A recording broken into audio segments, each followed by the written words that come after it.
Damage and losses brought by the oil spill in Oriental Mindoro are now nearing the 1 billion peso mark. Industry projections indicate a mixed adjustment on the prices of petroleum products next week. And the country's first visually impaired bar exam passer shares his story of struggle and triumph.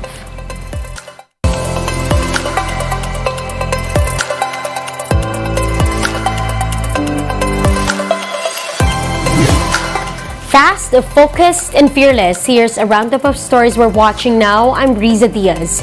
We begin the newscast with updates on the oil spill in Oriental Mindoro and nearby areas. The Bureau of Fisheries and Aquatic Resources reported that over 26,000 fisher folk have so far incurred a total income loss of more than 440 million pesos, while damage or losses to their fishing gear and produce have reached 445 million pesos. President Bongbong Marcos conducted an aerial inspection on affected areas in Mindoro earlier today. Marcos Jr. also led the distribution of government assistance in the municipality of Pola. In a speech, he said they will discuss with the nearby LGUs if they could already allow fishing in some areas. Hihingi tayo ng permiso para makapangisda. Yung mga tiga dito ay makapunta na doon. Yung iba naman na possible fishing grounds, malayo naman. Kaya't kailangan natin isipin na maghanap ng mas malaki na bangka para makalaot sila ng mas malayo-layo. The Chinese government is urging the Philippines to reject Taiwan's call for independence.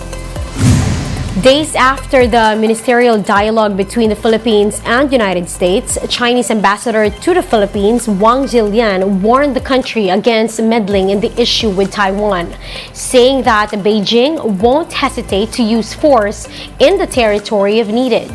Wang advised the Philippine government to think of the Filipinos currently working in Taiwan. He also expressed alarm over the expanded U.S. access to military bases in the country. China, Taiwan, and the United States are embroiled in a geopolitical strife prompted by China's military pressure in the territory.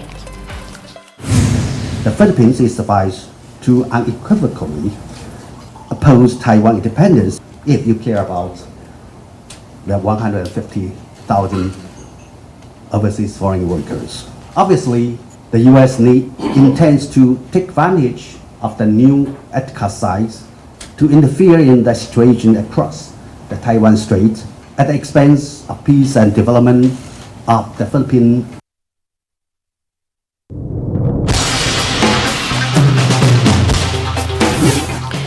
Japanese Prime Minister Fumio Kishida was evacuated after an explosion was heard during his outdoor speech event. A footage shows police officers pinning a man to the ground when what appeared to be a smoke bomb exploded. A man believed to be in his 20s or 30s was arrested at the scene. Kishida, who was unharmed, said police authorities are now investigating the details of the incident. We'll be back with more stories after the break. Keep it here on One News.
You're still watching One News Now. I'm Riza Diaz.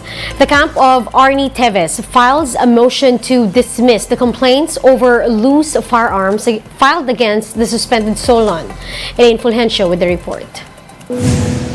Pamplona Mayor Janice Digamo, wife of slain Negros Oriental Governor Roel Digamo, greatly expressed her disappointment on Friday. This was after the Senate Public Order and Dangerous Drugs Committee's decision to allow suspended Negros Oriental Representative Arnie Teves to virtually attend its upcoming hearing. In a letter addressed to Committee Chair Senator Bato de la Rosa, Digamo said she finds the move unfair, saying she and other alleged victims will be sacrificing their time, effort, money, and security while Teves will only attend online.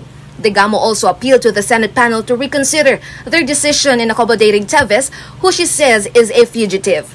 For his part, Senator De La Rosa said he will discuss it with the members of the Senate Public Order and Dangerous Drugs Committee so they can come up with a decision before the hearing starts on Monday. Meanwhile, the Teves camp filed a motion to dismiss complaints of illegal possession of firearms and explosives during the preliminary probe at the Justice Department. Teves lead counsel attorney Ferdinand Topacio said the motion for dismissal is due to an utter lack of evidence to support a finding of probable cause. Yung finding po nila dito na talagang yung ownership noong firearms are in doubt. Respondent Jose Gumarangan also filed his counter affidavit in relation to illegal possession of firearms and explosives. We expect that we are just praying and hoping na totally ma-dismiss na talaga itong kaso. Kasi from the very onset, talagang meron ng resolution ang DOJ saying na kulang ang ebidensya to prove the existence ng elements ng crimes of illegal possession of firearms and explosives. The PNP-CIDG filed the complaints after Teves residences in Negros Oriental were searched last month, wherein weapons and explosives were found there. Reporting for News 5, Elaine Fulgencio, We Are One News. Motorists may expect a mixed movement on the prices of petroleum products next week. Unioil Philippines projects diesel products to become cheaper by up to 40 centavos per liter, while gasoline products could have a no price change or a rollback of 10 centavos per liter. Final price adjustments are set to be announced on Monday, which will take effect the next day. One graduate from the University of Baguio has made history as the country's first visually impaired bar exam passer. Anthony Mark Emokling shared how he was able to surpass the challenges amid difficulties in accessibility. He advised aspiring lawyers not to give up as this was his fourth time taking the exam. Kailangan mo mas mag-effort para makasabay ka sa klase. Kasi yung mga materials, reading materials, walang readily accessible for visually impaired persons. Hindi po siya naka-braille, naka-soft copy po siya. It's either EPUB format or PDF. Tapos meron po akong cellphone or yung iPhone na i-download mo na lang yung PDF file dun sa cellphone, tapos meron yung isang application na babasahin niya na lang yung PDF file na yun for me, tapos papakinggan ko na lang po. Emokling urged the government to improve access on educational materials, especially for the PWD sector. He is among the nearly 4,000 new lawyers who passed the 2022 bar examinations.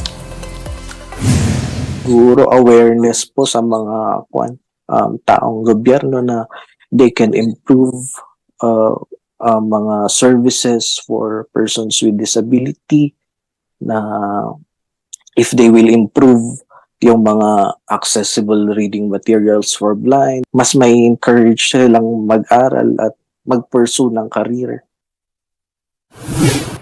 And those are the top stories of the hour. Join us again tomorrow as we monitor the day's biggest stories. I'm Riza Diaz. We are One News.